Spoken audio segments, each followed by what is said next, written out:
Hello mga viewers at sa mga riders at hello to all adventurers, no? Tayo mag-adventure sa Piagapo. Pero ngayon nandito tayo sa Barangay Pagayawan, Municipality of Balindong. At ang video na ito ay fast forwarded, no? Para hindi tayo masyadong magtagal sa pamamasyal. Ayan, so samahan niyo po ako. Kasi parang ito yung first time na may magbablog ng ganito dito sa bandang area dito papuntang Piagapo. So kita niyo naman yung dilaw na yan, yun yung hotspot snack in, no? First branch. So may second branch sila dun sa baba. Ayan. So from highway, kita niyo naman yung daan, no? Uphill po yung daan. So, tayo po ay naka-smash, Suzuki Smash. Yung milky white, yung color. 115 daw po yun, pero sa papel is 110. So, hayaan mo na, yung importante, tumatakbo. Ayan, so, uphill, no? So, may kasama po ako, may angkas, at mayroong dala. So, loaded kami. So, yung biyahe talaga ng uphill, yung bilis niya is depende yan kung light lang, kung ikaw lang mag-isa or may kasama ka. Din paki-comment lang po, no, kung dito sa ginawa ko, kasi magda-down gear ako pero nag-slow down muna ako. Yun yung ginawa ko. Nag-slow down muna ako bago ako mag-down gear. Bakit ko ginawa yun? Kasi pag nag-down gear ako bigla, yung parang tinutulak yung motor. Parang nasasaktan siya. So, ayun. Basta yun. Pa-comment na lang po kung mali yung ginawa ko. Ayan. So, may checkpoint, 'di ba? So, ma-feel mo talaga na safe yung binabiyahe mo. So, December na, bakasyon. Kaya, eto, 7 times nang umakyat dito tong motor. So, dito natin masusubukan yung Suzuki Smash. So, shout out sa lahat ng mga naka-Suzuki Smash. Okay? So, dito sa kanan natin ang Mount Bantayaw. Ito ay pwedeng akyatin at pwedeng mag-overnight dyan. Sabi. So, hindi ko pa na-experience yan. So, sana mas ma-develop pa siya, no? Kasi ang ganda sa taas. Nakaakyat na kami niyan. Dyan, kasama yung mga ibang family. Ayan. So, sa ibang mga rider, vlogger, no? Maririnig ko yung Devil's Corner. So, panoorin nyo to. Dito kasi maraming Devil's Corner. Ayan. So, yung mga gusto ng challenge, pero huwag po kayong dito, no? Yung mga taga dito na makakapanood dito. Huwag po kayong magkarera dito kasi delikado. Ayan. So, shout out sa lahat ng mga taga Piagapo at sa lahat ng mga dinaanan natin mula doon sa Balindong. So, especially talaga doon sa mga taga Piagapo na nasa malayo na hindi pa nakakauwi. So, panoorin nyo to, ipasa nyo tong video doon sa mga hindi nakakaalam para makita nila yung improvement ng daan papunta sa kanila. Ayan. So, grabe yung malaki yung improvement kasi noong unang panahon mga nakaraang maraming taon ay hindi to sementado. So, nakakatakot ito puntahan sa mga panahong yun, lalo na pag naulan kasi madulas. Ayan. So, kita nyo naman yung improvement. So, kung may mga kakilala kayong papunta mga taga Piagapo, i-share no tong video para makita nila yung improvement ng daan papunta sa kanila. Ayan. So, para maengganyo silang umuwi, yung mga ayaw umuwi. Ayan. Hindi, yung mga least contact doon sa mga pamilya nila. Kasi, dito sa area na to, walang signal eh. Ayan. So, makikita nyo na nakailaw yung motor, no? Kasi past 5 PM na kasi to eh. At ang pupuntahan natin mula sa Balindong, papunta ng Piagapo is approximately or more or less 20 kilometers.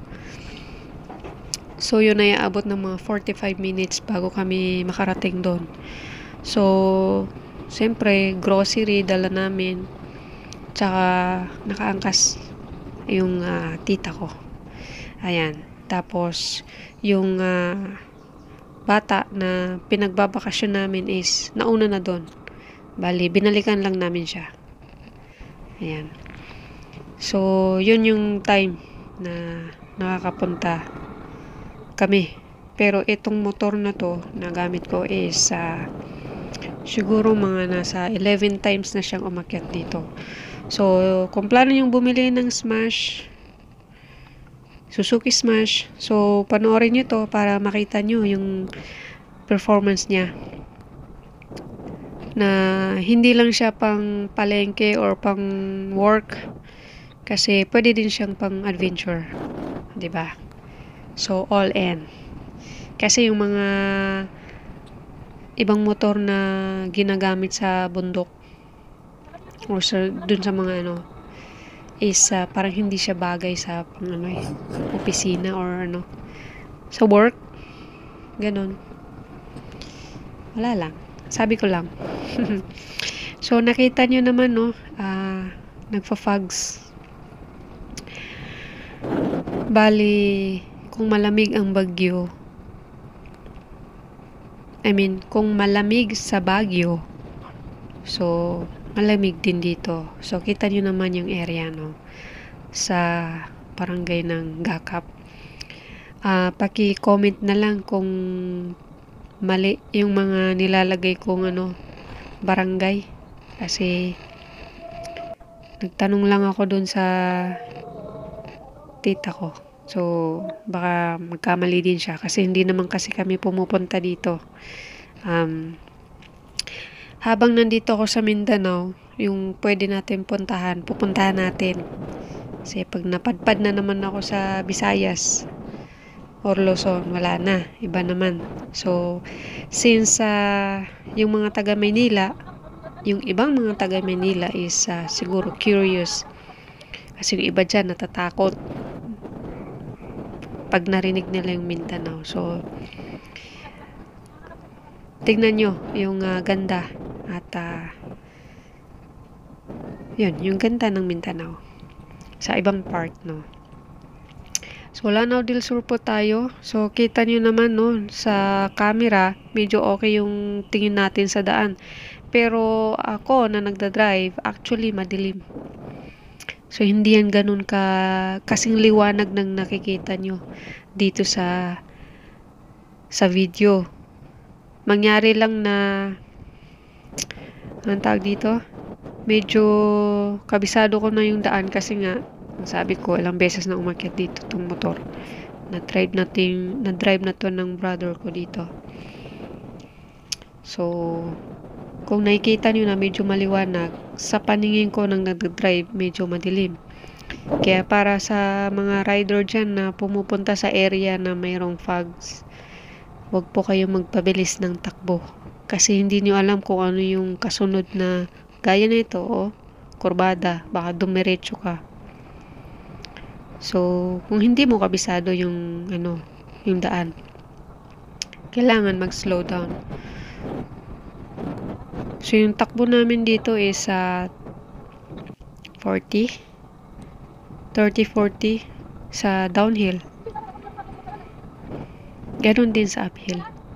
So, depende sa kalagayan ng panahon. Kung ulan, kailangan mag-slow down ka talaga kasi madulas. Kahit simentado. Mayroon kasing parang So, ito Devil's Corner. Sige, magpatakbo ka ng mabilis dyan. Bulusok ka dun sa So, dito nyo makikita yung tibay ng Smash. Sa mga gustong bumili ng Smash, panoorin nyo to. Abot kaya plus nakakarating naman sa paroroonan. Ayan. So, madilim na siya sa Barangay Bangko. So again, paki-comment kung mali yung nasasabi ko.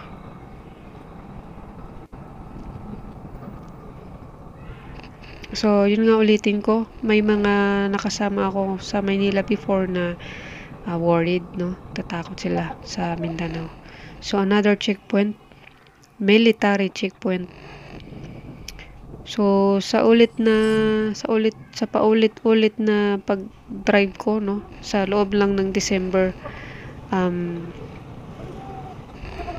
hindi naman ako nakaramdam ng takot. Tignan nyo naman, nagabi na, nagdadrive pa kami. So, Barangay Tawaan po ito. So, again, pa-comment kung mali. Kasi nga, hindi naman kami taga dito talaga. So, again, bakasyon ng bata at dinala namin sa mga kapatid niya. Very peaceful ng lugar. Opposite dun sa pangyayari back 6 years ago ba? So nabalitaan ko lang yun, pero napaka peaceful ng lugar. So tignan niyo to, sa kanan yan yung way papunta ng Marawi, yan doon po yung way. So malapit lang yun sa Marawi pag doon ka dadaan.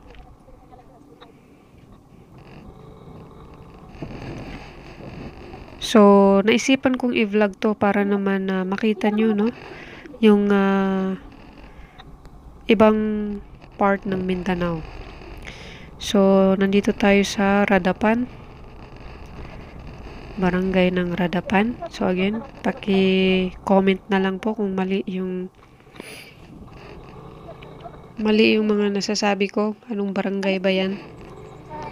At kung mayroon ako hindi nabanggit, syempre, kasi hindi namin ganun kakabisado.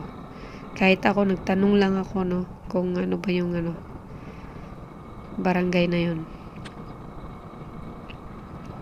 Kita nyo naman yung daan. Okay yung daan. Walang problema sa daan. So, may naglalakad pa nga ng gabi.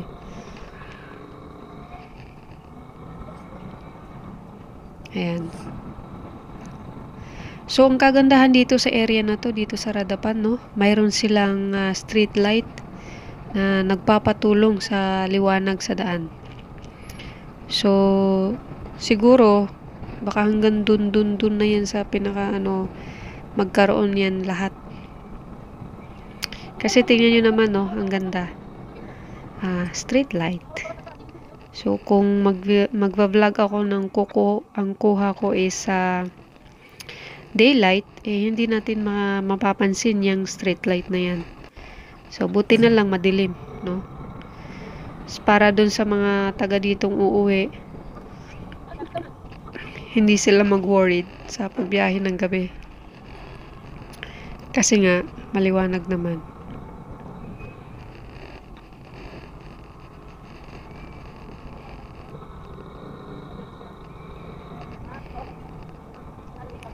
Ayan, so yun talaga yung pinaka-purpose kung bakit ko vinlog tong video na to, no? Para makita nyo na hindi naman nakakatakot sa Mindanao. Parehas din to sa ibang lugar. Mayroong mga parts sa ibang lugar na na matatakot ka. Pero actually hindi yung takot yung dapat na maging term natin dyan, Parang kabado ka lang kasi hindi ka taga doon. Ganun lang siguro. So, dito yung National High School nila. Meron dyan. Sa Piagapo National High School. Dito yung banda.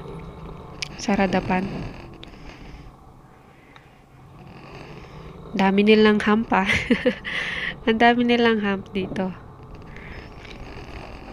So, maganda yon for safety sa mga estudyante, sa mga residente. Kasi yung baka may biglang tumakbo na bata. So, at least naka-slow down ka. 'Di ba? Ang ganda nung mosque nila. Yan. So, maganda yon yung maraming hump sa mataong lugar. Kasi, safe yung mga bata.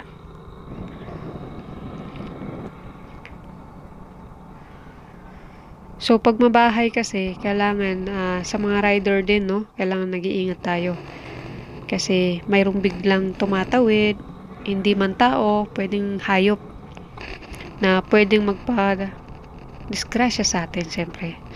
So, public market to ng Radapan, no? Ang ganda, no? Gabi na, pero mga bukas pa rin. So, dito daw namamalingki yung mga taga-ibang barangay. Kasi yun yung pinakamalaking public market dito sa part na to ng Piagapo. Yung nasabi kong malaki yung palengke kasi malaki naman talaga kasi may looban pa yun eh. So, hindi lang doon kasi mayroon pang paloob doon sa kanan banda.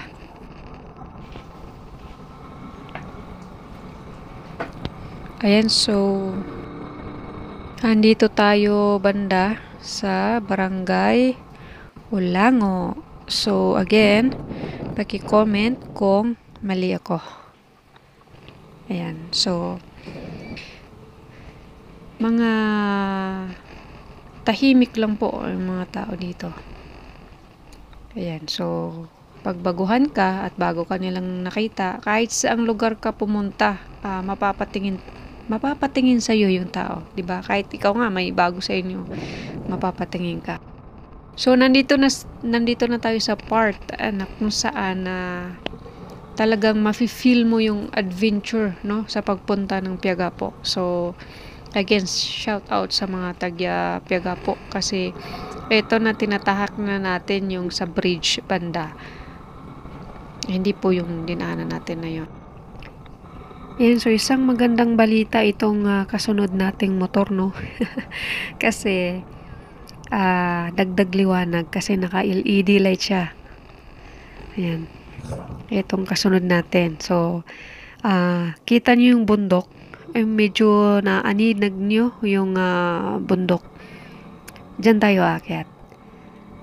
Ayan. So, kita nyo itong bridge. Yan yun. So, before yan matapos is dadaan ka doon sa tubig. So, mabato yun.